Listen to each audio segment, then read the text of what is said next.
Four Knights of the Apocalypse chapter 122 is out, and this is probably going to be one of my favorite chapters of this arc, if not in the series at this point, because a couple of things that I both called and didn't expect happen in this chapter, and it sets up for something really great that I think everyone involved will probably end up enjoying and be happy with, because this chapter focuses primarily on Tristan and Gawain, and I'm just all too happy about this. Not to mention, we got our first official trailer of the Four Knights of the Apocalypse anime over the weekend, and I already broke it down on the channel for you, so there's a link up above if you guys want to go check out that video where I break down each and every one of the scenes in that trailer. So it's really fun, and I cannot wait for the anime, as I plan to cover that as well. But with all that out of the way, let's get right into the chapter.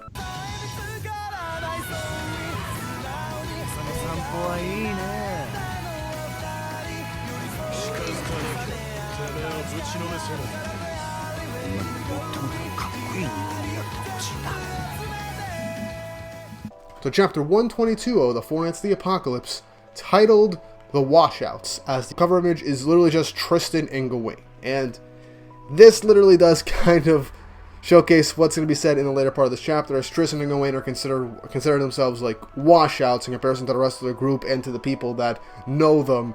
And we'll get into it when we get into that part of the chapters. But all I gotta say is this sets up Tristan and Gawain to have some really great moments in this arc, and especially Gawain in this chapter. So the chapter starts off with Tristan regaining consciousness after being basically knocked back into a giant wall by the Testament Beast, as he begins to hear a voice in his head, calling him, saying, "Nephilim, open your eyes. Call for the Demon Lord.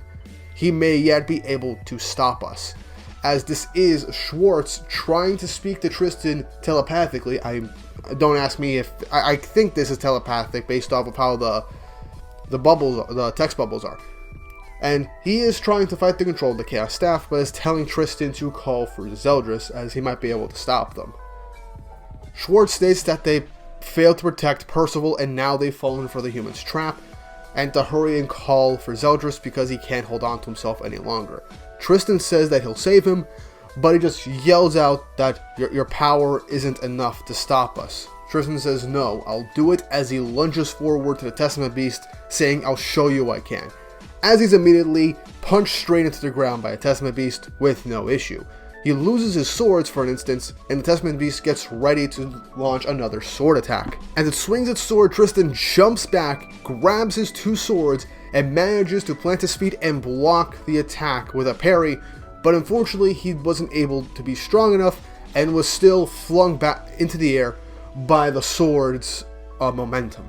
And as Tristan's in the air, he is shocked as he sees the tiger demon's face on the chest of the Testament Beast glowing with fire, as he then explodes a giant blast of flames at Tristan, knocking him back, much to Chion and Isolde's shock and horror. A quick note, this probably either isn't magic, or Tristan didn't have enough time to utilize full counter, because we know from Grudge of Edinburgh that he knows full counter from his father. So, and we haven't seen him use it yet in Four Knights of the Apocalypse. I feel that's going to be like a big moment for him to do full counter, and this might not be like magic based, so he can use it. Just something that came to mind as I was reading the chapter. But Tristan is knocked backwards again as the Testament Beast begins to walk forward towards him again. An is saying that at this rate Tristan's probably going to get hurt, but Nazianz runs up to her and notices the cut and uses detoxification to take out all the poison. As An thanks Nazianz, she passes out from that pain of the blow that she took earlier. But then Nazianz quickly realizes the fifth rule of An's power: it vanishes once I pass out, and he's like, "Oh no," as he then gets a scratch on the back of his neck, and he's then turned to stone by one of the Musketeer Knight's petrification ability. As she just says, "Man, the tables have turned, huh?" As we get a brief panel glimpse of basically Team Percival and Tristan basically all being knocked unconscious or unable to fight. Don and Nazianz are stoned, An is knocked unconscious, Chion and Isolde are on the floor from pain due to the vital shots from the arrows. And everyone's like, "Man, that was a close one. What even was that magic?" And the Musketeer Knight is like, "Best to do her in right away," as Rosebank stops her, saying to leave it. This battle is already decided. You don't have to needlessly kill right now. But the Musketeer just says, I know the name is Levitt, but I'm just going to go by the visual representations of their armor and aesthetic because it's a lot more fun. Anyway, the Musketeer says, don't give me that childish nonsense. These are our enemies. Leave them and they're bound to impede Camelot again. I mean, they're not wrong, but at least Rosebank just doesn't want senseless killing. She is still a kid like the rest of them, so that's understandable.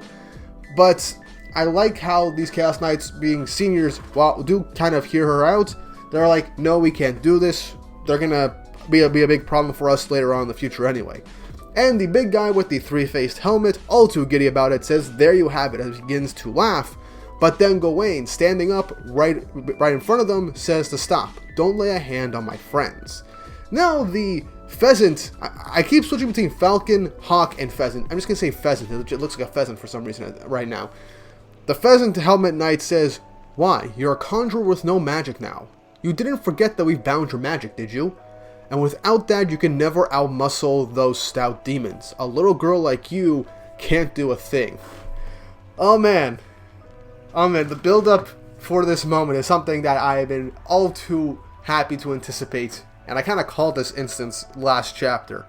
But the fact that they don't know that Gawain has that muscle form that we saw in Leonis arc shows that this might actually be, this is like legitimately her base form right now, and the pure muscle that we've seen previously is something new that she came up with over the course, and these guys have no idea about it. And let's just say, let's just get back into the chapter, because this build up to Gawain's reveal to just be like, yeah, I'm done with this bullcrap, time to fight back. Gawain just says, little girl, don't be absurd, as she slowly begins to laugh as her body begins to morph with more and more muscle as she grows, and grows as you hear the cracking of the magic cuffs, until she stands up, stating, I wanted to wait until I had a full charge, but so be it, as she shatters the handcuffs made of magic that were binding her and keeping her from doing anything. Thus, Buff Gawain is back in action. Now, before I fanboy over this, because I love Buff Gawain, and I think everyone kind of loves Buff Gawain due to the fact that she was just so much fun, and that was our introduction to Gawain. The fact that she says, I wanted to wait until I have a full charge, means that she used her magic power to make herself like this buff and stuff like that, having the full muscle form. It means that after she used up all her magic, she's been slowly utilizing and building up power so she can bring up this form. But this also means this isn't even full power Gawain in her buff state, which is crazy to think about with what happens next in this chapter. It's still just crazy, and I just love that Gawain is flexing even though she's not at full strength with this form. Also, I called it. Goes into her buff form, smashes and destroys the cuffs binding her. Anyway, back to the chapter. The Chaos Knights are literally shooken and taken aback by what happened to her body transforming like that. And so they literally just say, okay, she's a threat, we gotta hold her down. But then we get brief instances of just flashing fast panels of all the knights, as it's revealed in a full page that Gawain has instantly knocked out and taken out all 5 of these knights. She easily 1v5'd all of them, speed blitzed them, and knocked them unconscious, and is holding them up like it's nothing. Anybody else getting flashbacks of when Goku arrived in the Saiyan arc and just held up Nappa like it was nothing with a quick Kaioken? Literally, I feel like this is a mirror image of that panel. And if that is, Nakaba Suzuki, your love of Dragon Ball, at this moment, I like it even more, and this is a nice callback and reference if that is what you're going for. Either way, badass panel of Gawain. She's got a six-pack, and I respect the gains. Somehow makes her even cooler and tougher. But in all honesty, I gotta just say this flat out. I was fine with the initial outfit that she got at the end of Leonis. But even though I still like her buff form, I just don't think at least the coat fits with her design right now all too well. In certain shots, it looks really cool, but I don't know, it just feels kind of off. Maybe we'll get a new outfit for Gawain at some point, especially if we get like a time skip for this series at some point. But just something that I just want to bring up, because, again, don't mind the outfit all too much, but it's kind of lost its novelty for me, and I don't think it fits buff form Gawain. At least in my opinion. Now Rosebank was spared from Gawain's wrath, as she thanks her for stopping them from hurting her friends. She then chants a spell, and from what I can tell, teleports the 5 Chaos Knights that she knocked out away from them. As we then begin to transition to Tristan fumbling to get up as he faces the Testament Beast once more. As it's then Tristan is starting to question himself and start to get angry, and even have some self-doubt.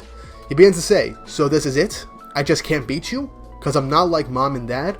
Because I'm not a pure Goddess clan member or a Demon clan member either? Because I washed out of both? Yes, this is the development that I want to see from Tristan. I think we all wanted to see.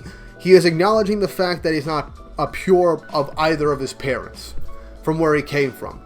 And this is probably going to bring up to who he really is, to fully just find that he is his own person. It doesn't have to be one or the other. And Gawain is going to actually have a nice speech, a moment with Tristan in the next second. That will, I believe, will reaffirm this and set up one of the best tag teams in this series at this point that I cannot wait to see. Yeah, Tristan is starting to have a bit of a breakdown after getting beaten down by Schwartz again, but this time he's even stronger because he's got like 5 other demons smashed into him with chaos power. And just as he's literally just lamenting about everything that is about himself, him being a washout, Gawain grabs his shoulder and just says, what a coincidence. I'm just as much of a washout as you. If you don't know what you are, you can't reach out to others or love them either. But it's fine, isn't it? That's who I am, and that's what you are too. As washouts, we struggle with all we have and try to claw our way to the top. Now, this is a nice scene because, as we remember, Gawain laments the fact that she doesn't know why she likes women. She doesn't know who her mother is. She doesn't know why she doesn't feel any sensation of love to others or even feels compassion of others as well. And just doesn't know who she really is. But in this instance, she's acknowledging that fact and being like, that's fine, that's who I am. And tells Tristan that it's fine if you're not, like your dad or your mom. You're you, and that's all that matters. And since we're not like the others, since we're washouts, we have to try even harder to get our way to the top, even if we have to claw our way there. So, these two became instantly in this chapter just became my favorite duo due to the fact that they have like their own struggles that they can relate to with each other. And this is probably going to be the start of a really close friendship with these two, and I feel like this fight is going to only improve this new bond, but also be enough to help these two develop even more as people and as characters. And the fact that it's Gawain saying this, even admitting that she's a washout with how prideful that she is really cool and shows that she is actually growing as a person just by being with this group. And I think the thing that really helped her go to this, to really acknowledge who she is a bit more, was when Percival, Tristan, and Lancelot just were like, okay, look, we know this is a trap. We're not going to leave you behind. You're one of us now. And I think that was the moment where Gawain really did just have a full perspective shift and started to accept things about herself and even got worried with everything that's going on with her friends and what's happening at the moment. So Gawain, this chapter was very focused on Gawain and Tristan, but the fact that it's Gawain that says it to Tristan is lifting up his spirits and is getting him ready to fight is something that I really do appreciate. I probably should have waited till the chapter ended because there's only 1 page left from where I'm coming from to go off and dissect this speech from Gawain and the relevance to their character arcs. But yeah, after this whole speech, Gawain tells Tristan to come along with her, as she then punches the Testament Beast square in the face with a new attack, Rising Impact, exploding in its face, knocking it backwards. As she says, and let's show them the spirit and pride of a washout. And that ends the chapter. Now, Four Knights of the Apocalypse has just been a really big joy for me to read ever since chapter 1. We're 122 chapters in, we have all 4 knights, they're all having their own moments, and right now Tristan and Gawain are teaming up to fight off against one powerful enemy. I did anticipate this to happen as well, though I was expecting Berserk Tristan. But I think the fact that this isn't Berserk Tristan that we're getting in this fight, at least not yet, if we do end up getting him again, will actually only make things better, because if Tristan doesn't have to rely on just pure demon power, and with Gawain's help, fully accept who he is something that I think we've all wanted, and I actually stated in a video a few times, is probably going to be where this fight is going to lead Tristan to go along that pathway. and grow stronger in that regard. And we probably won't see Demon Mark Tristan, or at least Pure Demon Mark Tristan, or Berserk Tristan, for a little while. Either way, I like this chapter. Gawain and Tristan development is just something I've been waiting to see full force. And these two teaming up is something that I forgot that I actually wanted, considering that Tristan is the one that found and brought Gawain to Leonis in the first place. And the seeds were there. I wish I saw this coming like a little earlier, but this dynamic, this grouping, I'm excited to see. I wonder what's going to happen with Rosebank now that she's the only member of her group that's there. Where Gawain teleported the rest of the Knights, I have no clear idea. And we still haven't seen Lancelot versus Nanashi, but if I'm a betting man, if we don't continue with this matchup, we're going to transition to Lancelot versus Nanashi. But worst case scenario, we finish off Gawain and Tristan versus Decima Beast, Percival versus Mortledge, and then we're just going to have just straight chapters with Lancelot and Nanashi as like the climax of this section. I could be wrong, and I think we're just going to go to Lancelot next week. But either way, I'm so excited for this. And things just popping up for Knights right now, because the chapters have been really great so far. And the anime got its first trailer, as I mentioned at the beginning. And in less than 2 weeks, we're getting the first episode. I have no idea where it's going to be airing. But either way, I could take that high seas and just make video reviews of the anime as it airs, because I am all too excited to talk more for Knights. But what did you guys think of this chapter? Leave your thoughts and opinions in the comments section down below.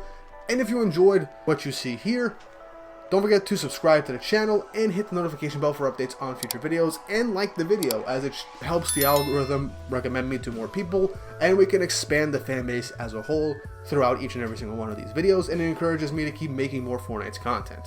And there will be more Fortnite's content coming in the fall of this year and winter of next year, so look forward to all that. I have plans. But let's end on. I hope you guys enjoyed this video, and I hope you all have an awesome day.